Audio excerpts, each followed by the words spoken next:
সকালবেলা ঘুম থেকে উঠি দেখি আকাশটা বেশ পরিষ্কার আছে। আকাশের ওয়েদার কিন্তু মেঘলা, মেঘ ভর্তি, কিন্তু বৃষ্টি নেই, সঙ্গে একটু হাওয়া আছে। তা দেখো ঝটপট করে কাজ সেরে নিলাম, কাজ সেরে স্নান টান করে চলে এসেছি। হাওয়া দিচ্ছে যেহেতু ভাবলাম যে বাবিনের জামা প্যান্টগুলো দুদিন তো ধোয়াই হয়নি কিছু, কারণ বৃষ্টি তো এক ফোঁটা বন্ধ ছিল না, সেই কারণে কিছুটা জামা প্যান্ট ধুয়ে দিলাম। এখন অনেক আছে, আস্তে আস্তে সব আকাশটা ঠিক হলে পরে সবই কাচবো। তা কিছুটা ধুয়ে দিলাম, যে স্নান টান করে আসলাম। এখন ঠাকুর পুজো করবো। আজকে যেহেতু বৃহস্পতিবার, ঠাকুর পুজো করতে অনেকটা লেট লাগবে। আজকে কাজ করতে অনেক টাইমও লেগে গেছে। শুধু রান্না খাওয়া করলে তো হবে না, সংসারে আরও অনেক কাজ থাকে। দেখো ওই দেখো জলের বোতলগুলো সব পরিষ্কার করলাম, করে জল ভরলাম। তা চলো ঠাকুরটা দিয়ে নিই, আবার একটু বাজে আসছি। এই দেখো আমার পুজো করা হয়ে গেছে। আর এদিকে আমার বাবিনটা উঠে এই দেখো খেলছে।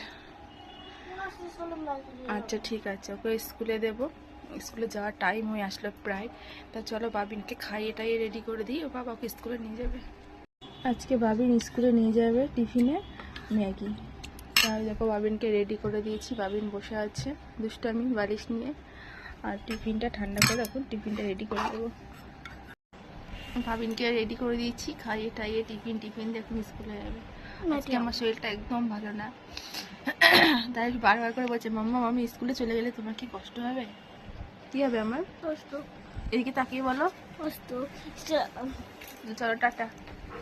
দেখো আমাদের এখানে তো সুন্দর রোদ্দুর উঠে গেছে, তোমাদের ওখানে কোথায় কোথায় রোদ্দুর উঠেছে অবশ্যই কমেন্ট করে জানিও। আর দেখো আমি সব বাইরে বার করে দিয়েছি, কারণ ওই 2-3 দিন আগেকার জামা আমার বাবিনে শোকায়নি এগুলো, তারপরে আজকে সবগুলো উল্টে পাল্টে দিয়েছি। দেখো হাওয়া হচ্ছে, সুন্দর রোদ্দুরও আছে।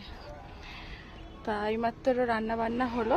আর যেহেতু জ্বর এসছে, জ্বরের ট্যাবলেট খেয়ে শুয়েছিলাম এতক্ষণ, তা দেখো এখন পুরো ঘামছি।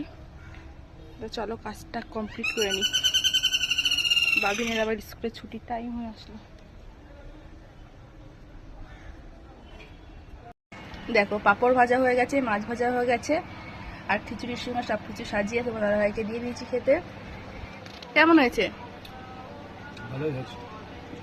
আর এদিকে আমিও নিয়ে নিয়েছি, আর ওর খিচুড়ির সঙ্গে পাঁপড় ভাজা খুব পছন্দর। আর আলু ভাজা, এই দেখো আলু ভাজা পাঁপড় ভাজা দিয়েছি, আর আমিও নিয়েছি। তো চলো খাওয়া দাওয়াটা করে নিই।